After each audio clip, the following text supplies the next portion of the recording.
हरिओम. भगवद्गीता बोध योगदास श्री जयगणेश जोशी यांनी केलेले निरूपण. अध्याय 4. ज्ञानकर्म संन्यास योग. ओम श्री परमात्मने नमः. अथ चतुर्थोऽध्यायः. जय योगेश्वर. परमात्म्याला नमस्कार. अध्याय 4.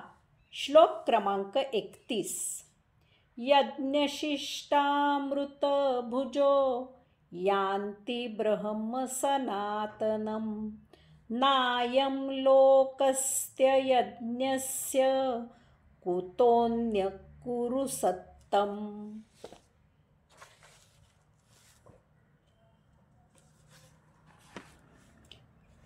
कुरुवंशातील श्रेष्ठा, यज्ञ समाप्त झाल्यावर जे शिल्लक राहते त्या अमृताचे सेवन करणारे परम ब्रह्माला प्राप्त होतात.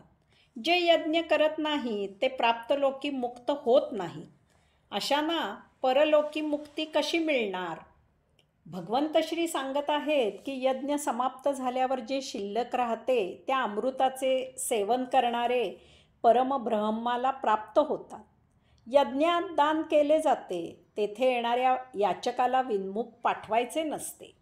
सर्वांना देऊन जे काही उरेल त्याचे सेवन यज्ञ करणाऱ्या यजमानाने करायचे असते. सर्वांना तृप्त करून मग यजमानाने जे उरेल त्याचा उपभोग घ्यायचा असतो. अशा प्रकारे प्रथम इतरांना देऊन मग जे शिल्लक राहते त्याचा उपभोग घेण्यात परम समाधान असते. दान देताना विनम्र होऊन दान घेणाऱ्याच्या पुढे नतमस्तक होऊन दान द्यायचे असते. त्यामुळे यजमानाचा अहंकार नष्ट होतो. दातृत्वाची भावना निर्माण न होता आपल्याला धर्मकृत्य पार पाडायला सर्वांचे सहकार्य मिळाले याचे समाधान मिळते. जसे सत्पात्री दान करावे तसेच कुकर्म्यांकडून दुष्टांकडून दान स्वीकारू नये असेही आहे.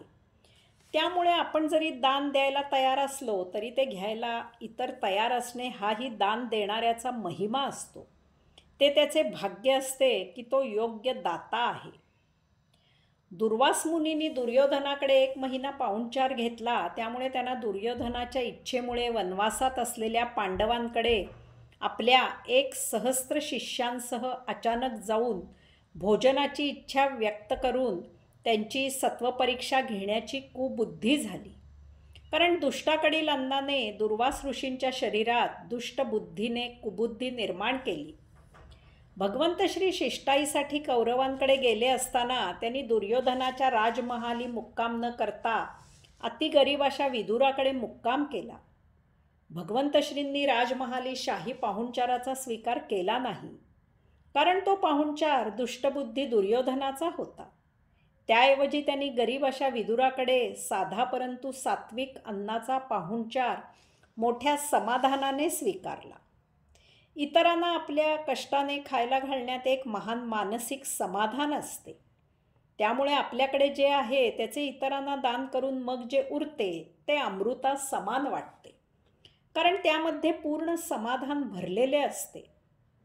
थोडा विचार करावा की आजूबाजूला भुकेने व्याकुळ होऊन अनेक जण तडफडत आहेत आणि त्याच वेळी आपण अन्नावर ताव मारत पोटभर जेवून ढेकर देत आहोत. यामध्ये मानसिक समाधान केवळ राक्षसी विचार असणाऱ्यांनाच मिळू शकते. आपल्या हातचा स्वयंपाक 4 जणांनी खाल्ला की खऱ्या गृहिणीला मानसिक समाधान मिळते. तसेच आपल्या कष्टाचे मेहनतीचे 4 जणांनी खाल्ले, आपल्याकडून एखादा अन्नाला लागला, आपल्या हातून एखाद्याचे भले झाले की त्यामध्ये अपार समाधान असते. एकदा आपल्या तोंडचा घास दुसऱ्याला भरवून पाहावा की त्याच्या चेहऱ्यावर कसा आनंदाचा मळा फुलतो आणि ते पाहण्यात आपल्याला कसा परम आनंद मिळतो ते. हाच अमृता अनुभव आहे. भगवंत श्री पुढे सांगत आहेत की जे यज्ञ करत नाही ते प्राप्तलोकी मुक्त होत नाही. अशांना परलोकी मुक्ती कशी मिळणार? यज्ञ केल्याने प्राप्तलोकी मुक्ती मिळते. अगदी स्वाभाविक आहे. यज्ञात दान केले जाते, त्यामुळे आपल्याजवळील संग्रहवृत्ती नष्ट होते. अपरिग्रह भावना जोम धरते, आपण भोगमुक्त होतो. आणखी पाहिजे, आणखी पाहिजे ही कधीही न संपणारी भोगमाला संपुष्टात येते. स्वधर्माने स्वकर्म करावे, आपल्या पोटापुरते मिळवावे, त्यातच परम आनंद प्राप्त होतो. जास्तीचे सत्पात्री द्यावे.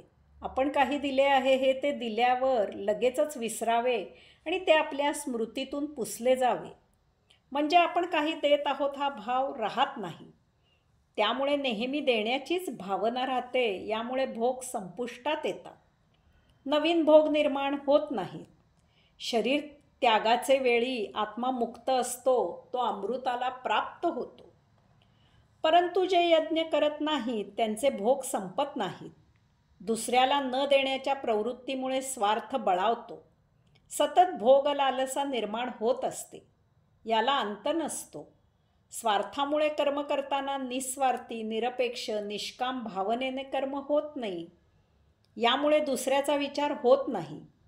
त्यामुळे कसेही करून आपले इप्सित साध्य करण्याची वृत्ती तयार होते. त्यामुळे हातून अधर्म होतो. शरीर त्यागाचे वेळी भोग शिल्लक असतात. त्यामुळे जन्ममृत्यूची शृंखला चालू राहते. अशांना मुक्ती मिळत नाही. भगवंत श्री सांगतात की ज्यांना या लोकी मुक्ती मिळत नाही त्यांना परलोकी मुक्ती कशी प्राप्त होणार? अर्थातच होणार नाही. इहलोक आणि परलोक असे काही निरनिराळे लोक अस्तित्वात नाहीत. सर्व लोक येथेच पृथ्वीवर आहेत. काही लोक डुकराप्रमाणे, कुत्र्याप्रमाणे कचऱ्यात अन्न शोधून पोट भरतात. काही लोक भीक मागतात आणि पोट भरतात. काही लोक कितीही काम केले तरीही अर्धपोटीच असतात. काही लोकांचे हातावर पोट असते. काही लोक खाऊन पिऊन सुखी असतात. काही खाऊन पिऊन 4 पैसे राखून असतात. काही लोक ऐशारामात असतात. काही लोक वैभवात लोळत असतात. काही लोकांना त्यांच्याकडे नक्की किती संपत्ती आहे तेच माहीत नसते. अशांकडे अगणित संपत्ती असते. अशा प्रकारे सप्तपाताळ आणि सप्तस्वर्ग येथेच पृथ्वीवर आहेत. अशा या प्राप्त लोकात आपण कधीही समाधानाने जीवन व्यतीत करत नाही. आपल्याला सतत दुसरा लोक आकर्षित करत असतो. आपल्याला नेहमी असेच वाटते की तो दुसरा लोक अतिसुखात मजेत आहे. त्यामुळे आपण सतत प्राप्त लोकात दुःखी असतो. समजा काही कारणाने आपली परिस्थिती सुधारली आणि आपल्याला आकर्षित करणारा तो दुसरा लोक प्राप्त झाला, तरीही आपल्या सुखाच्या कल्पनेत फरक होत नाही. प्राप्त लोकात समाधान न मानायची आपली सवय जात नाही. सतत असमाधानी असणे हीच वृत्ती तयार होते. अशा वेळी पुन्हा आणखी तो निराळा तिसरा लोक आपल्याला आकर्षित करतो. अशा प्रकारे आपण कितीही तथाकथित प्रगती झाली तरीही आपण समाधानी असत नाही. नेहमीच आणखी वेगळा लोक आपल्याला आकर्षित करत असतो. ही सवय इतकी पराकोटीला जाते की एखादा अतिश्रीमंत थोड्या हाल अपेष्टांची अभिलाषा धरतो.